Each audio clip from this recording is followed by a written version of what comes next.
UAE,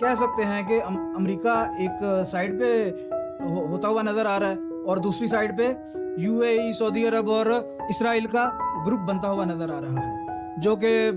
چاہتے ہیں کہ ایران سے مزید جنگ کی جائے اور خطے میں پریشانی سے دوچار کیا جائے۔ ایک بات آپ یاد رکھیں کہ اگر ڈونلڈ ٹرمپ اس جنگ کو روکنے کے لیے واقعہ ہی سیریس ہے تو اسے ایران کی پھر شرطوں کو مان لینا چاہیے، لیکن ایران کی شرطیں ایسی ہیں کہ امریکہ کے لیے ان شرائط کو قبول کرنا بظاہر انتہائی مشکل لگ رہا ہے، کیونکہ ابھی پچھلے دنوں میں مجتبیٰ خامنئی صاحب نے، جو ایران کے نئے سپریم لیڈر ہیں، انہوں نے کہا ہے کہ اگر امریکہ جنگ بند کرنا چاہتا ہے تو $500 ارب ادا کرے، تو اس صورت میں جنگ بند کرنے پر غور کیا جا سکتا ہے، ادروائز سوچے بھی نہ، کیونکہ یہ تو ساری دنیا دیکھ چکی ہے کہ ایران اس جنگ کو بڑی کمفرٹیبلی آپریٹ کر رہا ہے، لیکن امریکہ اور اسرائیل اس جنگ میں پھنس چکے ہیں۔ خاص طور پر امریکہ کے لیے تو بہت زیادہ ٹینشنز بنی ہوئی ہیں، خاص طور پہ ڈونلڈ ٹرمپ کے لیے اپنے ملک میں اور خاص طور پر سینٹ میں اور حکومتی حلقوں میں اس کے خلاف بہت زیادہ مخالفت کا اسے سامنا کرنا پڑ رہا ہے۔ ٹرمپ نے ویسے سوچا ہی نہیں ہوگا کہ اسے سیکنڈ ٹرم میں، اپنی یہ جو دوسری مرتبہ صدر بنا ہے، اس میں اسے اتنی شدید مشکلات کا سامنا کرنا پڑے گا، کیونکہ اسے تو پتہ ہی نہیں تھا کہ میں ایپسٹین فائل میں نامزد ہو جاؤں گا اور اس طرح سے مجھے دھوکے سے اسرائیل ٹریپ کر کے، بلیک میل کر کے اس جنگ میں اتار دے گا۔ آپ جو بھی کہہ لیں، بھلے یہ اسرائیل کے ہاتھوں، نیتن یاہو کے ہاتھوں بلیک میل ہوا ہے یا اپنی مرضی سے جنگ میں اترا ہے، لیکن یہ جنگ اس کے لیے ابھی تک آسان نہیں رہی اور آگے تو بہت مشکل دکھائی دے رہا ہے کہ یہ اس جنگ کو کنٹینیو کر سکے۔ اس لیے یہ رائے عامہ بنتی جا رہی ہے کہ امریکہ نے اس جنگ سے ہاتھ کھڑے کر دیے ہیں اور وہ کسی نہ کسی طریقے سے فیس سیونگ چاہ رہا ہے تاکہ میں عزت کے ساتھ اس علاقے سے نکل سکوں۔ لیکن دوسری طرف اب اسرائیل اور عربوں کا گٹھ جوڑ ہوتا ہوا نظر آ رہا ہے، جو اس جنگ کی طوالت کا باعث بنتا جا رہا ہے۔ اب وثوق سے کچھ نہیں کہا جا سکتا کہ یہ جنگ کب ختم ہوگی، کتنی دیر جاری رہے گی، یا یہ کون سی نئی صورت اختیار کرے گی، اس کی شدت کیسی ہوگی اور اس کے سرکمسٹانسز کیا ہوں گے اور اس کے کانسیکوینسز ایون کے کیا ہوں گے، اس بارے میں کوئی کچھ بھی وثوق سے نہیں کہہ سکتا۔ لیکن ابھی تک اس جنگ کا جو نتیجہ نکلا ہے وہ یہ ہے کہ عالمی سرمایہ کاروں کو شدید ترین مشکلات کا سامنا ہے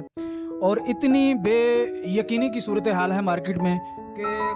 لوگوں کے دماغ پھٹتے جا رہے ہیں۔ جو سرمایہ کار ہیں انہیں کوئی سمجھ نہیں آ رہی کہ آئندہ کیا بنے گا، پل پل مارکیٹ کا جو ہے اتار چڑھاؤ کا اسے سامنا ہو رہا ہے۔ لیکن ایک بات آپ ذہن میں رکھیے کہ اگر یہ جنگ مزید چلتی ہے اور